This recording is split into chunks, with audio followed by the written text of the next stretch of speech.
Arsenal's form being poor would be an understatement. They failed to capitalise after their FA Cup win at the end of last season, and things have spiralled aggressively downwards since the new season has begun. A big hit to them was the injury of Thomas Partey, who was their star midfield signing and arguably is the best player on the team. Partey, who initially went down in the Aston Villa game due to something called a thigh sprain, was brought back after around a month, played in the North London derby against Spurs, and re-injured himself again. If you don't know me already, my name is Matthew Fayisa and I'm a medical student from London interested in sports medicine. Thanks for all the support over the last few months and welcome to all the new members of our community. If you enjoy this sort of content and you personally want to join our small community here, make sure to drop a like and subscribe to the channel. I saw some reports saying that Thomas Partey suffered a thigh sprain and a calf sprain. For the purpose of this video, we're going to focus just on the thigh and have a quick look at the kind of mechanism of injury and how things like this can occur. A strain is a medical term used to describe the tearing or stretching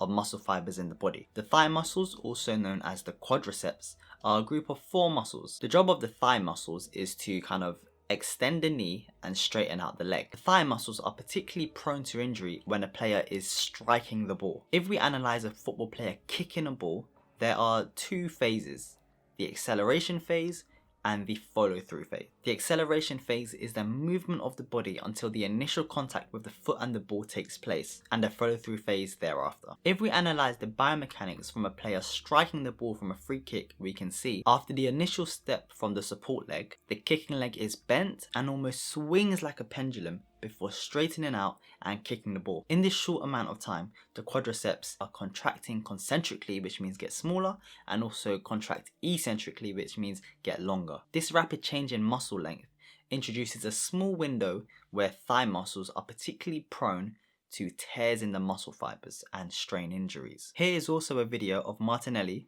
getting taken down in the cup game this week, which also shows the way the keeper's thigh muscles shorten and lengthen quite quickly. The severity of these thigh muscle strains are graded from 1 to 3. Grade 1 being a slight stretch and nothing too serious, and a grade 3 being a full-on tear, which would require lengthy recovery. We can infer from the 1-month turnaround that Partey likely suffered a grade 1 injury, giving Arsenal some confidence to bring him back. However, he was never fully recovered before the North London derby and consequently made things worse. Perhaps there is some scope that he actually suffered a grade 2 injury. However, do I think Arsenal would have been able to bring him back that quickly and put him back on the field? Probably not. A big point I've seen on social media amongst Arsenal fans and also pundits saying, did Arteta bring Partey back too quick and should they have risked him against Tottenham? To add a different dynamic to the conversation, I think it's important to stress, in an elite field where timeout is money lost for the club, there is certain pressures on players to return a lot quicker. Let's say not 100%, but maybe 70, 80%, just so they can get back on the field.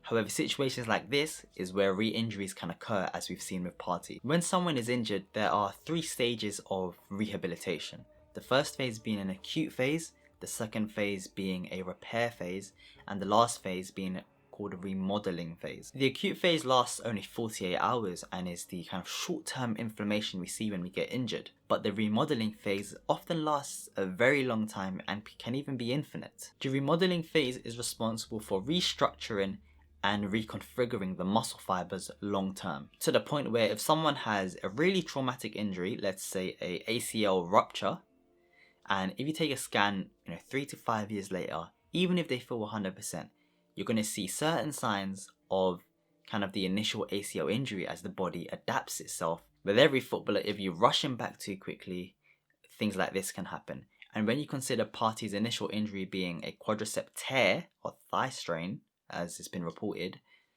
every function in football, whether it's running or whether it's kicking a ball, results in activation of those muscle fibers. And if they haven't been repaired, then they're going to get re-injured. With the gift of hindsight, we can kind of critique and say maybe they shouldn't have risked Partey coming back too quickly, as now they've lost him probably for another month. But when you look on their opponents with Mourinho, he took the risk with Lloris, he took the risk with Son, and it paid out for him. So maybe Arteta was just unlucky. Let me know your thoughts on this injury and when you think Partey can return. Me personally, I think he can probably return in the next few games, but with the kind of week off I think he might return in, let's say, a month or so, just under a month. If you enjoyed this video, make sure to drop a like and subscribe to the channel so you can join our community and not miss out on any videos in the future. Thanks for everyone who's joined our community recently, and before my next video, feel free to watch my video on Muhammad Ali where we discuss the link between Parkinson's disease and boxing. And feel free to watch my analysis on Virgil van Dijk's ACL injury as a result of Pickford clattering into him in the Merseyside derby between Liverpool and Everton. Apart from that, I want to say thanks for watching, and I'll see you guys next time.